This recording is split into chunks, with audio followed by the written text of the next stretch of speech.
All right, hello everyone. Here we are back for a guide. Sakura Hills, hole number 5. First thing I'm going to start off with here is writing the Guardian as kind of the top club for this hole. I find it to be the easiest to have probability of success. I'm going to put two different versions here because it's really going to vary, change the shot just a little bit. So Guardian 2 or Guardian 6 is going to be priority. And I'll go over both shots to let you know kind of which one to use.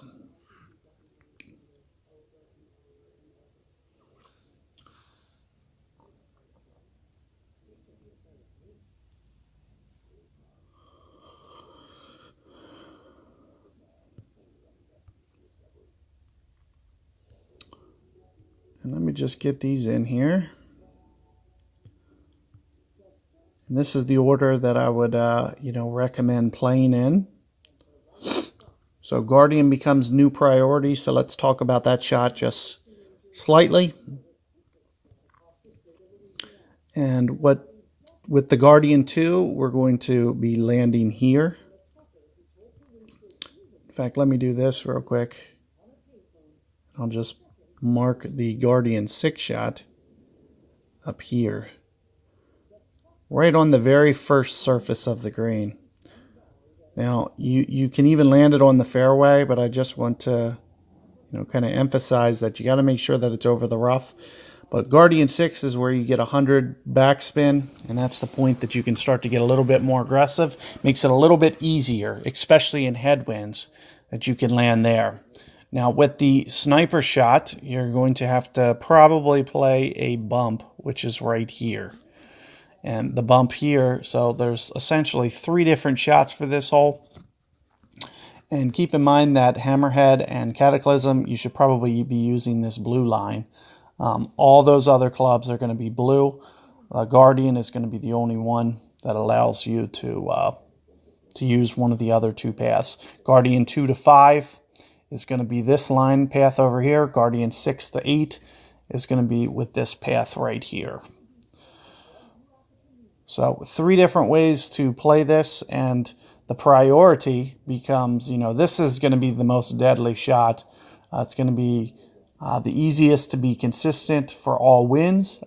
Keep in mind that there is going to be tailwind situations where you'll be less likely to be able to pull that shot off because of the fact. So you might still need to go over and do this shot because of wind effect taking the ball too long. But in side winds or headwinds, you'll be able to play this orange line, which will be, the best case scenario for you.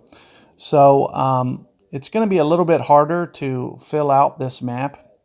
So I just want to kind of, give you a general discussion of all the different various types here of shots. So let's talk first about the blue line here. So with the blue line here, it's a sniper, and we will usually use maybe just a little bit of backspin, very, very minimal.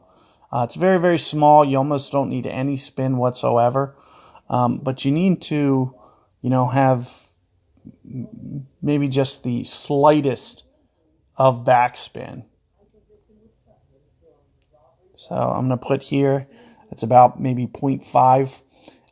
And, towards headwind, you might go for example, headwind. You might go just a little bit less, maybe use none, for example. And you'll also need to use curl. And the amount of curl that you'll need for this shot is curl about 40 to 50 or so. So you'll almost put it the whole way over. So, considering that this screen line right here is about 70, full max, you're going to want to be positioning your curl over towards this right-hand side.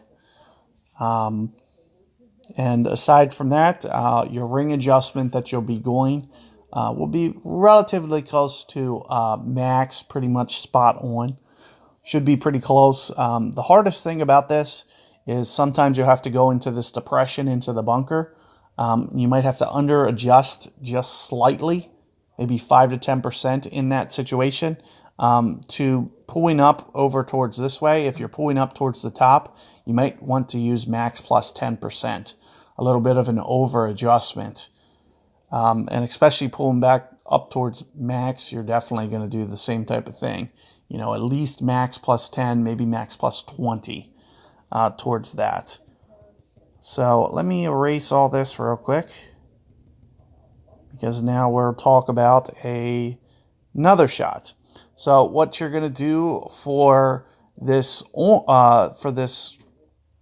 yellow line here, for the yellow path, we're just going to basically use, so for our Guardian 2, it should be full backspin, whatever that is. It's about 76 or so. So it's about 7 bars or so, whatever max is.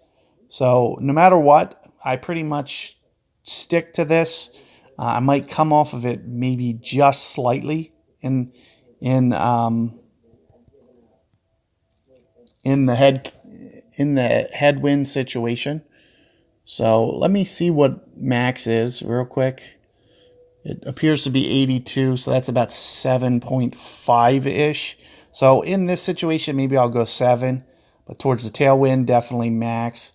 This is max. And similarly, if we have a later Guardian, we can just use about 7.5. For example, we can just scale it back. And for all these other winds, I'll also use 7.5. But in this case, maybe, we'll back off and we'll go, maybe 6.5 to 7, because that ball guide is going to expand out. So you do want to be a little bit careful of that. Very similar ring adjustment. You can see the spots are, so everything that I just said for the blue line is going to apply to this yellow line, and is also going to apply to this line as well, because the distances are very similar. You'll just want to make sure, especially towards this most northern line, that you're adding on, especially for the headwind case. So in the headwind case, you might want to play plus 20, plus 30%. Make sure that that first hop lands on the green and actually clears that rough. And if you aren't using, a max plus 20 to 30% in that headwind case, it's really going to, potentially have the potential to come up short and clip that rough. Similarly over to this left-hand side as well. But ideally, what you're going to be able to do, especially with this orange line here, is you'll be able to crank it up to 100% backspin. And in the headwind, even a slight headwind, this whole part of your shot window, so 50% of all shots, you'll be able to stop it right on the hole. The only thing that you'll need to be considering is wind effect.